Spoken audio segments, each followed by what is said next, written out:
आता भंते जी ने बोला है कि मैं हिंदी में बोलना चाहिए, तो मैं हिंदी में ही बोलूंगा।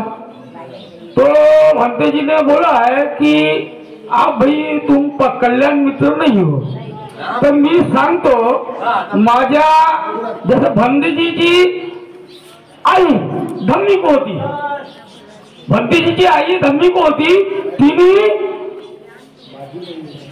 जेव्हा बाबासाहेबांनी दीक्षा घेतली त्यावेळेस भंतेजीच्या आईनं, आमच्या आईनं बंदी बैल सजवून देवा वगैरे घेऊन नदीमध्ये शिरवलं।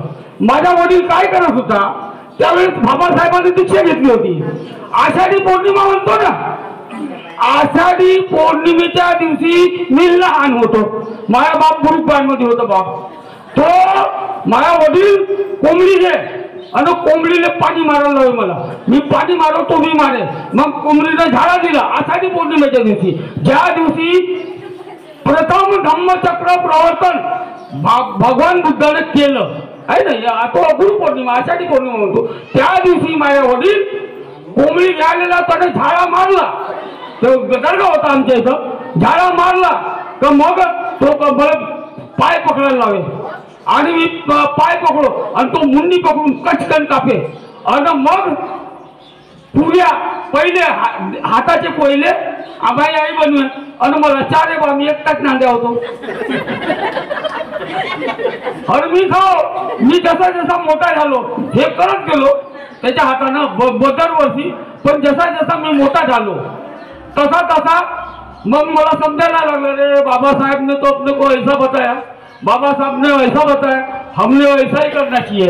मी नागा होते, इंद्रेशन बाबा होता, कालंका माय होती, ते तेवर देव होते, जे नकली चांदी होती ती नदीमध्ये शिरवली, असली चांदी जी होती ते सोनाराला दिले, पैसे घेतले। तर मी त्या पिढीतून आलेला आहे, तर मी कल्याण मित्र असू नाही शकत, माझ्या डीएनएच वेगळं आहे ना, तर ही गोष्ट आहे। आणि दुसरी गोष्ट, कल्याण मित्र नाव ठेवलं तर मी ठेवलं ना, मी म्हटलं माझे नाव राष्ट्रपाल वाघमारे आहे, तर माझे नाव ठेवा राष्ट्रपाल, तो मला दीक्षा जी दिली तो इंटरनॅशनल बुद्धिस्ट सेंटरचा तो सभासद आहे दिल्लीचा, त्यांनी म्हटलं नाही भंतेजी म्हणे तुम्हारा नाम म्हणे कल्याण मित्र चाहिए, मला राष्ट्रपाल ठेवा, तो भी एकटाच होता ना मी भी एकटाच आहो, तो बोला राष्ट्रपाल रखो, नहीं बोले तुम्हारा नाम जो रहेगा तो कल्याण मित्र रहेगा। तो माझी काय गलती नाही भंतेजी, थोडंसं हातवासी जे ना बोर होऊन जाऊन तुम्ही बाबा, तर ते जे आहे। तर मी रमाई बद्दल बोलायचं, हा एक सब्जेक्ट होता भंतेजीने काढला म्हणून बोललो, तर रमाई के बारे में मैं बोलना चाहूंगा। भगवान बुद्ध के काल में जो भी उनकी अर्धांगिनी गई बनी, जैसा भगवान बुद्ध के पहले भी जो अर्धांगिनी बनी वो बुद्ध के काल में उनकी अर्धांगिनी बनी। भगवान बुद्ध के काल में गौतम बुद्ध, मराठी मध्ये बोलू का ना भरते, हा तर मी मराठी मध्ये बोलतो, चांगलं एलाडून बोलू शकतो तर बोलतो आपली नागपुरी भाषा। तर भगवान बुद्धाच्या काळामध्ये जशी यशोधरा माता भगवान बुद्धाची पत्नी होती, त्याच्या पहिले कितीतरी जन्मामध्ये ती यशोधरा माता ही पत्नीच होती, कारण त्यावेळेस जे यशोधरा माता ही पत्नीच होती आणि भगवान बुद्ध झाले त्यावेळेस ही पत्नीच होती। तर प्रश्न हे आहे की येणाऱ्या काळामध्ये रमाई माता त्यांच्या सोबत होती, या काळामध्ये जेव्हा बोधिसत्व झाले बाबा त्यावेळेस नव्हते म्हटलं, तर ब्रह्मदेशातल्या देशाने कोणा अरंतानी त्यांना बोधिसत्व नावाची पदवी दिली तर नव्हते, परंतु त्याच्यासोबत खांद्याला खांदा मिळून चालणारी, जसं महात्मा फुलेच्या खांद्याला खांदा मिळून चालणारी रमाई होती, तशीच आमची सावित्रीबाई फुले, सॉरी मी घाईमध्ये विसरून जातो, याच्या ताईकडे पाहिलं तर माझ्या लेकरचं लक्षच नाही,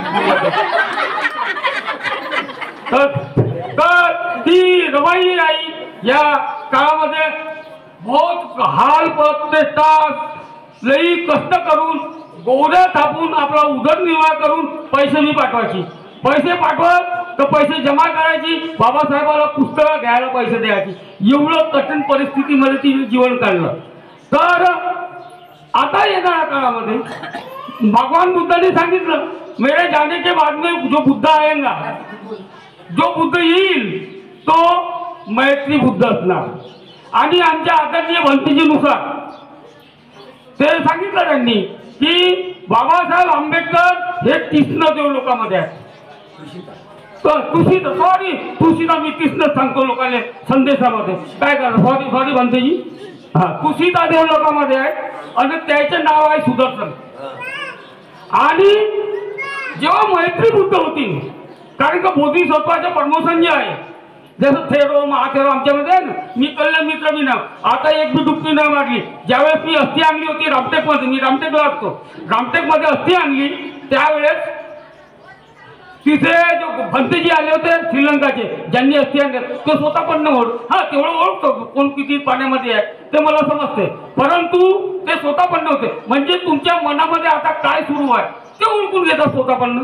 तसे भंतेजी आणि वर्ष किती 19 वर्ष 18 वर्षाचं पोरग होतं, स्वतः पण नव्हतं. आता मी नागपूरमध्ये जे आहे तर ते आहे, तर ते जे आहे आपले मतलब बोधिसत्वाचे प्रमोशन जे आहे हे बुद्धाचे होते आहे की नाही. तर स्वतः पण अनागामी सत्व ज्या आता मी सांगतो 4 दिवस मशानामध्ये होतो.